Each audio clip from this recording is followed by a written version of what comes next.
This is Jim Lowe, and here we go, taking off on an Air Force Reserve sound flight. Jazz at its best with pianist Elliott Lawrence and the Sound Flight All-Stars. Our special guest, the distaff genius of jazz guitar, Mary Osborne on Sound Flight. Hi, Elliott. Hello, gang. Hi, Jim. Mary Osborne, I'd kiss your hand, madame, except your guitar seems to be keeping us apart. I'll take a rain check, Jim. You know, women are mighty rare here on Sound Flight, but then Mary Osborne's a mighty rare woman. Housewife, mother, jazz star extraordinaire. How many children do you have, Mary? Just 2, Jim, plus a guitar. Well, then paddle that baby and let's hear it wail. You're listening to the San Joaquin Sound Podcast, a podcast about music in Bakersfield and the surrounding San Joaquin Valley. I'm your host, AJ Rodriguez. This episode is going to be about jazz, and we're going to talk about Mary Osborne. And today, I'm going to interview Paul Cierley, who was one of Mary Osborne's students, and he knows way more about jazz than I do. Yeah, I'm Paul Cierley. I've been playing guitar since I was a kid, playing in rock bands and country bands and jazz bands. I teach right now up at Bakersfield College. I teach the beginning guitar class, and I teach the basically like the jazz guitar music majors that are up there. Let me see. I'm trying to remember when I met Mary Osborne. My mom knew of her. She was, with all her friends in town, she knew that there's this really great guitar player, Mary, in town. And I had lessons when I started, did that for a few years, and then wasn't taking lessons anymore, just kind of teaching myself. And so she got in touch with Mary Osborne at her studio and took me over, and I just started taking lessons. This was probably in high school, probably like early 80s. And I think I took lessons from her about 2 years, doing that, and basically just started trying to figure out jazz a little bit. And I think I had some friends that were listening to jazz a lot, so I kind of got interested in that towards the end of high school, like the mid 80s or so. But I think that's the way I was introduced to her. My mom just knew there's this great guitar player in town, and I should take lessons from her. So yeah. That's awesome. We're going to move to talk about Mary Osborne as a child. She was born in Epping, North Dakota on July 17th to Alvin Osborne and Estella Rogers Osborne. Her mother sang and played the guitar, and her father played violins. He also made his own violins himself. He had a barber shop, and he used that as a place for local musicians to gather and play music. He was the band leader of a ragtime band. In 1991, she told the New York Times, "I thought everybody was a musician until I was 11 years old. We had a large family, and everybody could play an instrument, but nobody intended to be a musician.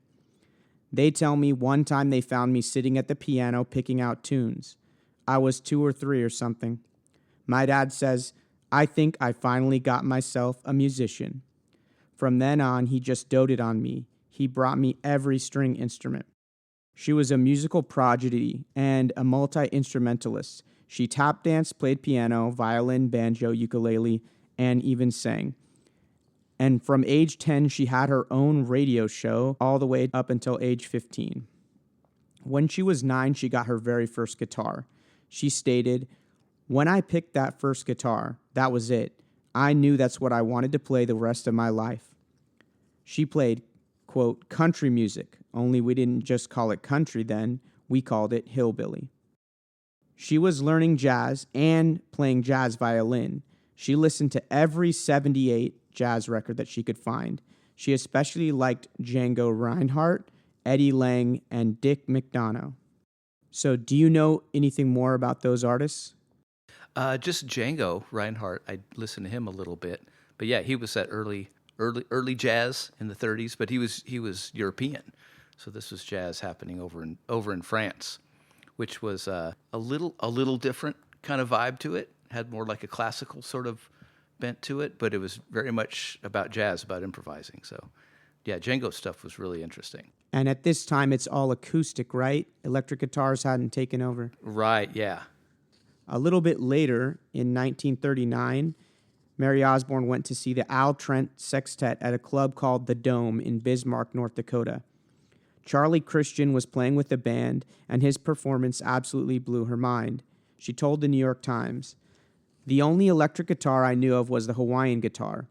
I'd listen to the jazz guitarists all the times, but they all played acoustic. But here was Charlie Christian playing Django Reinhardt's St. Louis Blues note for note, but with an electric guitar. It was the most startling thing I'd ever heard." After the show, she approached Charlie and said, "I heard you play Django's chorus on St. Louis Blues." Charlie Christian was excited that she recognized this and invited her to jam, teaching her some jazz guitar, and he became a mentor to her.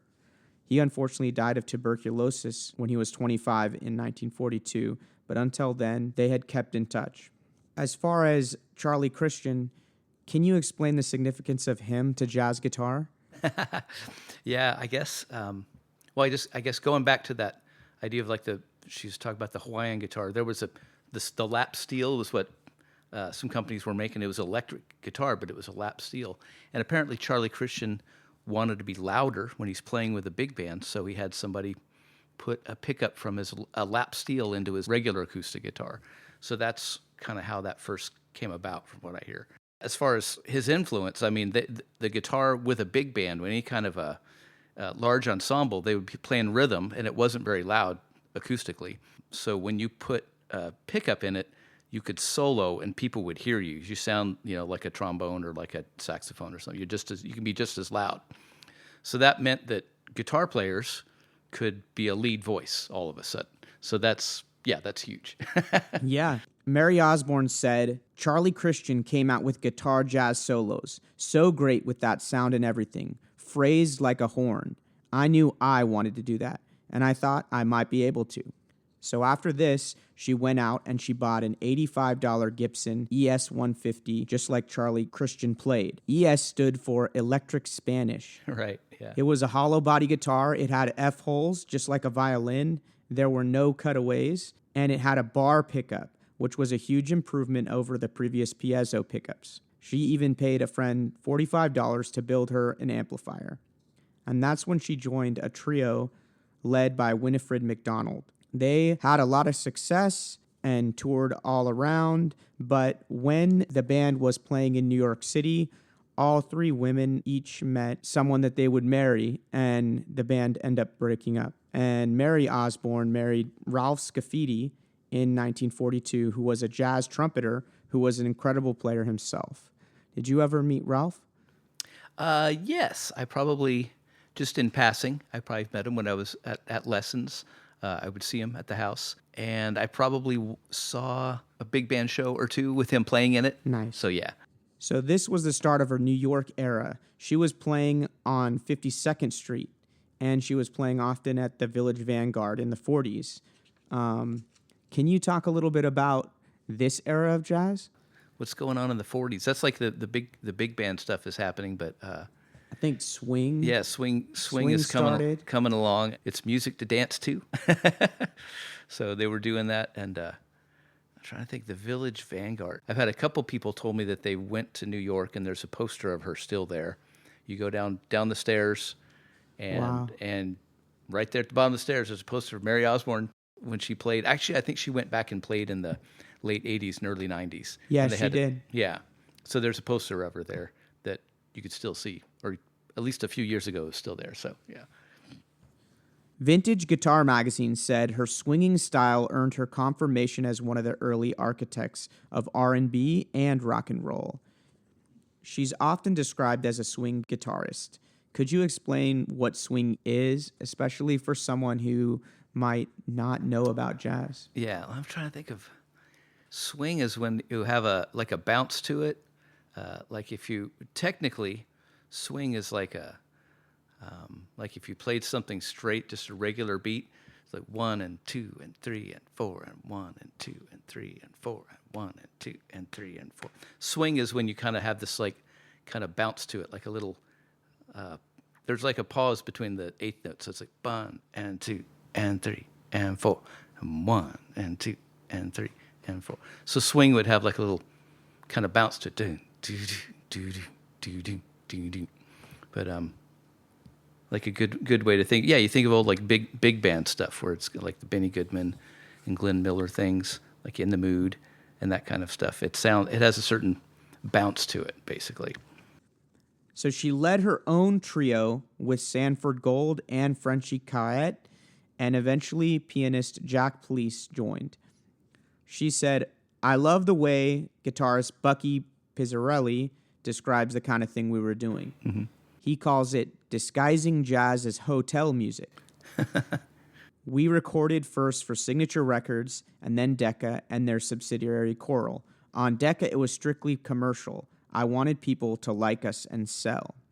So it seems like she considered her trio as really trying to make music that would sell, that was popular, that a lot of people would be able to listen to. But she's still performing in New York, sitting in with every single famous jazz musician that you could think of.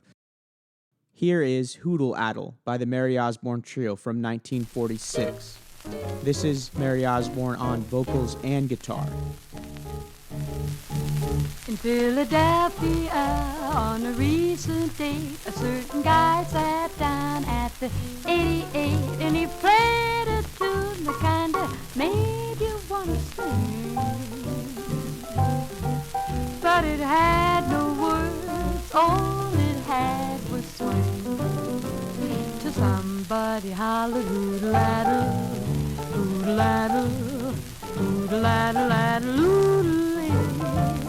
hoodle-addle, hoodle-addle, hoodle-addle, hoodle-addle-addle, hoodle-addle. It just sort of happened, more or less that way. During this time, Osborne made friends with writer and promoter Leonard Feather. In 1945, Art Tatum, Coleman Hawkins, Dizzy Gillespie, and even more jazz musicians played in Philadelphia at the Academy of Music.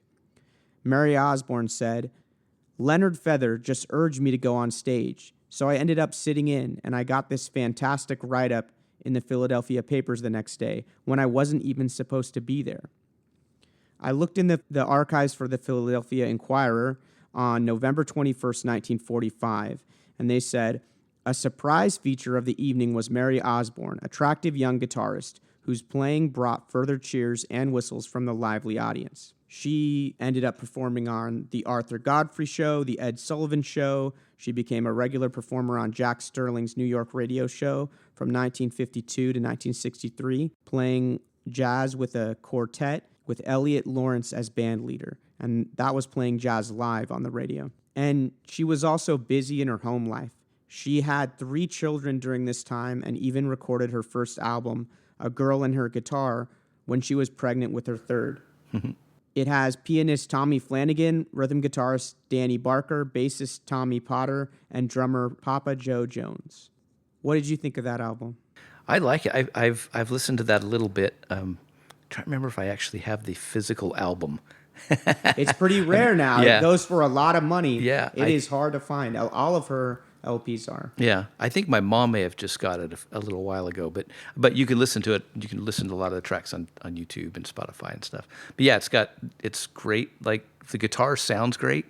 It's really interesting. It's like you mentioned, this is kind of like early sort of R&B, rock and roll, maybe sort of leading to that. It's like her sound was had a little bit of a drive to it, like not like distortion, you would say, but like a little bit like an edge to it, which is kind of that precursor of like R&B and rock and roll. And when you listen to them, it's like, man, that's a really great sound.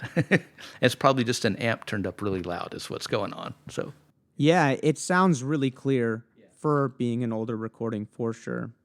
A modern review of the album in Guitar Player magazine said, "This is an essential work from an essential swing guitarist whose badass Charlie Christian-esque style is ripe for rediscovery.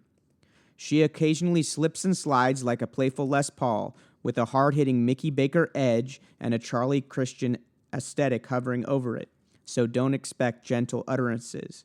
Mary Osborne was a badass, and she's at her best on A Girl and Her Guitar." And that does track with what you were saying. It had an edge to it. yeah.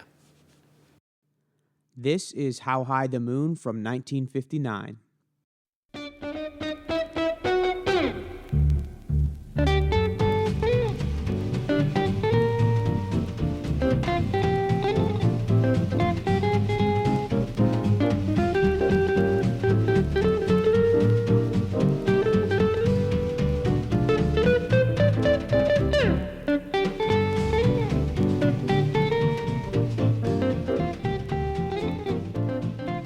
In 1962, she said, I became bored with my playing and with music in general. She decided to try something new by studying Spanish classical guitar. She said, it was a thrill to study classical techniques. I thought, look at this, there's so much more. And my teacher, Alberto Valdez Blaine, was wonderful. So now I'm practicing 2 hours every day with no pick. I knew my real strength lies in what I do, jazz, and that classical could never be my forte. But it was a beautiful music and made me hear so much more. And when I started to learn the right hand finger technique, I started to play pop and jazz songs with my fingers, so it really aided my development as a musician and a guitar player. Alberto Valdez Blaine was Andres Segovia's student, Okay, yeah. and he was pretty much the father of classical guitar. Yeah, Andres Segovia, kind of in the early 1900s, I guess, brought forward like a resurgence of classical guitar as a solo instrument. Basically, you do like concerts with the classical guitar. It had been popular in the mid 1800s and sort of fallen out of fashion, I guess, in the late 1800s. But he brought it back and started performing. He was transcribing a lot of music that older composers like Bach and Scarlatti had written for other instruments like the cello or the lute or for harpsichord, and he transcribed them for guitar, and he was playing them and performing them, and it became really popular at it. So that kind of led to a resurgence of an interest in classical guitar. So yeah, he was the godfather of modern classical guitar, you could say. Yeah. Yeah, and people didn't even realize that you could play these classical pieces on a guitar. Yeah. Or it would sound so good. Yeah. I think it's important to note that in 1981, Mary Osborne told the New York Times, there's nothing unusual about women being musicians. In the 40s, when I came to New York, Billy Rogers, who played trumpet in Woody Herman's band, and Dardanelle, the pianist and singer, and I were just musicians. No one ever wrote about a girl guitar player. I got my jobs because I played and sang, not for that. So she wasn't just good for a girl. There's no qualifier necessary. She was an incredible guitar player, period. We talk about her playing with the greats, but she was one of the greats. Yeah, definitely. I guess going back to the idea of the classical guitar, that was one of the big things when I was taking lessons from her, is that I started with a little bit of a jazz kind of bent. Like I took lessons from her in high school for a little bit, for about a year or two. Then I went to Bakersfield College, and then when I went to Cal State, I took lessons from her again through the college for 2 more years. And at that point, she was teaching me like classical technique, basically. And it was real big. It was like all fingerstyle right hand exercises. And I had started off playing like fingerstyle and then started using a pick probably in high school. And the fingerstyle always felt more natural to me. I liked that a lot. But having her like show me all these things, how to play fingerstyle and all these exercises and doing classical music, it was really great. It helped my technique a lot, and helped me grow as a musician, I think, a lot. So, but it's neat to I guess just mention that that's what she did. She studied classical guitar for a while, and I had to know she was bored with what she was doing. She's like, I'll do something different. That's a great thing to do if you're playing. You should always try to be growing. So that's great. Yeah. Now we get to the part where we get to Bakersfield. In September of 1967, Phil Brenner from Mosrite Guitar Company called Ralph Scafidi and offered him a job. Mosrite is a legendary guitar company from right here in Bakersfield. Glenn Campbell, Buck Owens, and the Ventures were all using Mosrites at the time. Scafidi and Osborne were both excited to play music on the West Coast. They had had a good career in New York City and touring all over, that it was exciting for them to come here. Ralph moved to start work in November of 1967, and Mary and the children joined him in July 1968. Their son, Ralph Scafidi Jr., explained, Mosrite had a lot of internal management problems, and it became apparent that the company wasn't functioning as well as Dad had been led to believe. In '69, Mosrite filed for bankruptcy. But Bakersfield's Mosrite guitars continue to be legendary in music. Jimi Hendrix, Johnny Ramone, Kurt Cobain, The Dead Kennedys' East Bay Ray, Jerry Cantrell from Alice in Chains, and Kevin Shields from My Bloody Valentine all used Mosrite guitars, along with a lot of other country artists that were copying the sound from the 60s, including also some surf guitarists that are copying the way that the Ventures sounded. 1 week after Mosrite went under, Ralph formed Rozak Electronics, which I had an amp from them when I was a kid that I must have got off the classifieds or Craigslist or something. I never knew that it was from there. That was one of his amps. Wow, that's cool. Yeah, Rozak. The whole company was in a single warehouse on East Brundage Lane, according to evexdatabase.com. It wasn't bigger than 40 by 20 yards. They did everything there, and they even had a lifetime guarantee, so if something went wrong, they would repair it. They made fuzz boxes called the New Fuzz, and their most popular was another pedal called the New Wah pedal. And it was a wah pedal, and according to Vintage Guitar Magazine, that was the pedal that was used in Isaac Hayes' Shaft. Oh, okay. So I thought that was really cool. After that went out of business, Mary and Ralph had the Osborne Guitar Company and Osborne Sound Labs. They made guitars, they made amps and PAs, and Mary Osborne would come in and test every amp herself before they sent it out. Yeah, I remember when I took lessons and she had her Osborne amp in the corner. I thought, wow, that's your amp. So yeah, that's our company. It's like, wow. Yeah, it's really cool. They had these companies making electronics here. They're probably still floating around Bakersfield. So they really tried to make Bakersfield a home for jazz. In October 1968, the headline on the Bakersfield Californian read, "Immigrants from East Coast, Ardent Bakersfield Boosters." Some of the places that, according to the Californian, in 1969, they played at the Albert Good Auditorium at the Fairgrounds for the Italian Heritage Association, Freddie's Skyway House by the airport for the New Year's Eve celebration, and at the Howdy House at the corner of California and Oak Street in 1970. She also played at the March of Dimes Telerama broadcast from the Civic Auditorium in 1971. A lot of times she performed with the Jack Monin Orchestra, and they had a regular gig playing at the Bakersfield Hilton Inn. She also played in a jazz trio with Danny Murillo on drums and Archie Rader on bass at the Broadway in Valley Plaza to raise money for the Kern Philharmonic Orchestra. In 1976, she performed at the Jazz Jam for Cal State Bakersfield at the Civic Auditorium with her group Mary Osborne and Friends. Do you remember when the first time you saw her play was? I'm trying to think if it was probably either at Cal State, they would do their coffee houses, and she did a coffee house probably in like the late 80s. I either saw her there. I probably saw her there at the coffee house, and she was always just really cool. It was like, it looked so easy. She was having a great time. She's smiling. This is like, I don't know, just like she was just cool. So I think I saw her there, and then there was a place called the Blue Note off of like Stein and White Lane out in that area over there. Yeah, there was probably hundreds, if not thousands, of gigs that were not in the Bakersfield Californian. Right. Because she is performing all over whenever. There's no venue too small or venue too big. Yeah. In 1977, she appeared in a film called At the Top and appeared on the Today Show, and also recorded a live album for the Marion McPartland Halicon label, and that album was called Now's the Time. She even played at the grand opening at Stockdale Music in 1977. Oh, wow.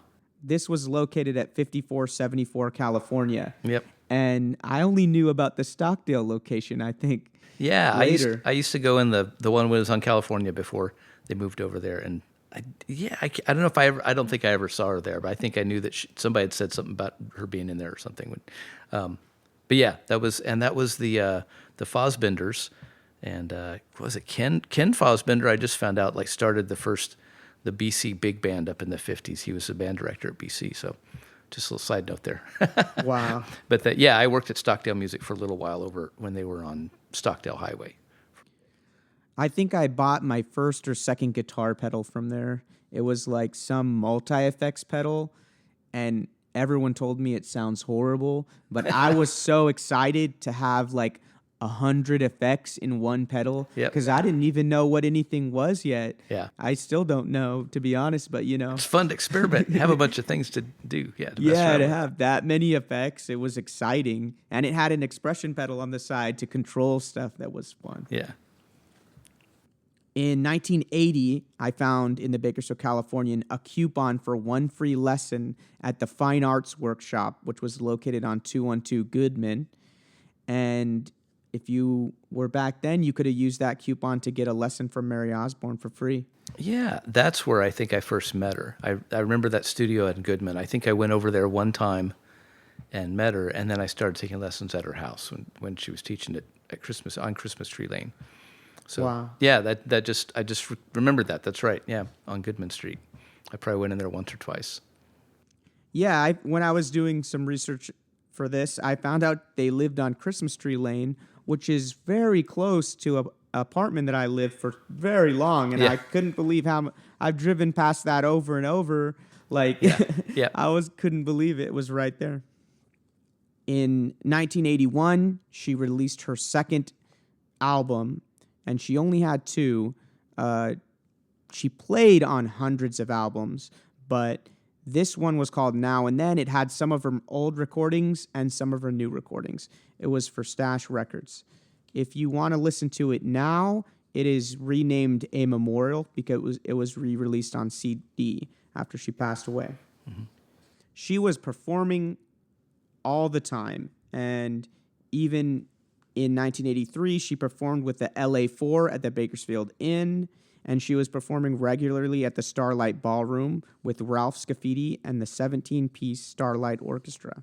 Did you go to the first jazz festival in 1987?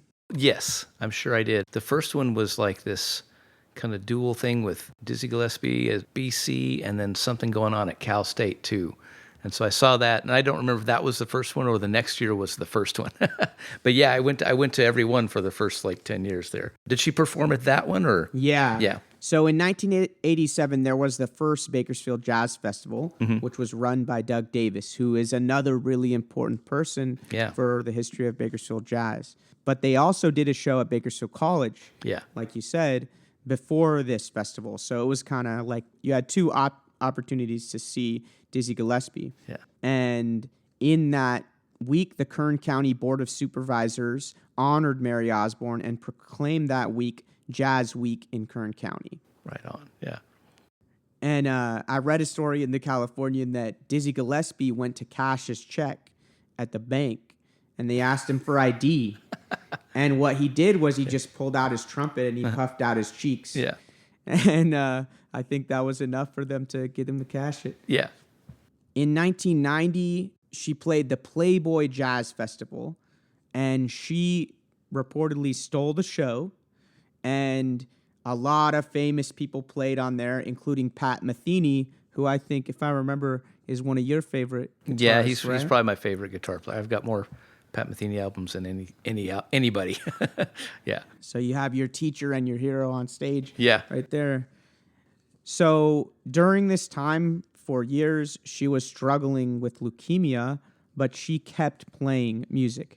And she kind of kept it a bit quiet. And she's still playing all these shows. She played more shows. She returned to New York and played a couple weeks there at the Village Vanguard. And the last appearance of the Mary Osborne Trio was her and her sons, Pete on bass and Ralph Jr. on the drums. And that was her last appearance as the Mary Osborne Trio, which I thought was really powerful. Yeah. That's poignant. Mary Osborne is living proof that it's smart to study with the right teachers. She got her inspiration from the great pioneer of modern jazz guitar, Charlie Christian, and she's been swinging ever since. We've talked a lot about her career as a musician, but another thing that's really important is that she was an incredible guitar teacher, and she had so many students that I can't even figure out how many there are. She taught in Bakersfield at places like the Y, Our Lady of Perpetual Help, and Garces Memorial High School. Including in 1977, she was teaching beginning guitar and intermediate guitar at Bakersfield College. That's what you do, right? That's what I'm doing now. Yeah, that's neat to be able to kind of be up there doing what so many really great guitar players have already done, being up there. Carl Haas and Mary Osborne, and yeah, that's what I do now, though. Yeah. She taught at CSUB from 1982 to 1991. What was her teaching style? She was pretty laid back. She would give you something to do, and you'd go home and you'd practice it, and you come back and she'd just say, "Play it for me," and she'd sit there and listen, and you'd play your exercises or songs that you were working on. She liked to just talk about stuff. I mean, she had me playing things, but I would ask her about a piece of music, and she would know something about the composer, or she would know something about how it was written, because she'd been around a long time. She would talk and tell me like little stories about people. You mentioned, I think, was it Lorendo Almeida, classical guitar player, told me about working with him in the classical. He's like this kind of classical sort of jazz guitar player. But yeah, just stories about things that she did, or stories about music, or just talk about music. So, but yeah, I guess laid back would be the way to say it. She'd like to just sit and play music, and we would play together a little. She would often just have me play. I remember her sitting one time and just saying, what do you like to play? I don't know. Just play me something. This is like, here, play me something. Let me hear what you're doing. No, okay. So yeah, so it was really nice. She was very encouraging that way, I think. I'm trying to think if there's anything else. Yeah, I mean, that was it, basically. Like, there was an emphasis on like classical music and classical technique, because that's what I had to do at Cal State. Yeah. Earlier on, when I was I took lessons from her for a couple years in high school, and we were more. She was showing me stuff about jazz then, just like how to play and how to talk about swing, talk about how to swing, and then later on at Cal State, that's when I was more into a classical kind of realm, because that's what the curriculum was exactly. Yeah.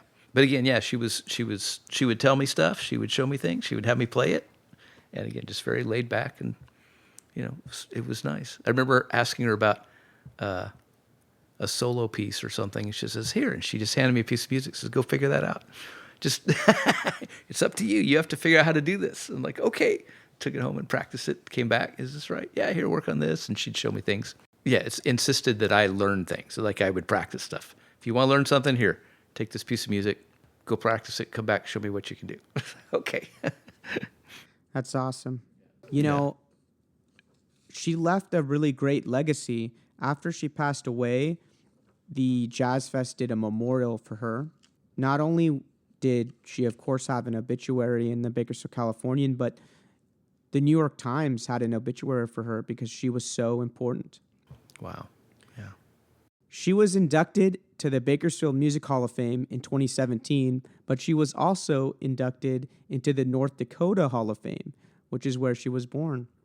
So there's a lot of people in different communities that are so proud of her being a part of them. She's credited in over 100 different recordings.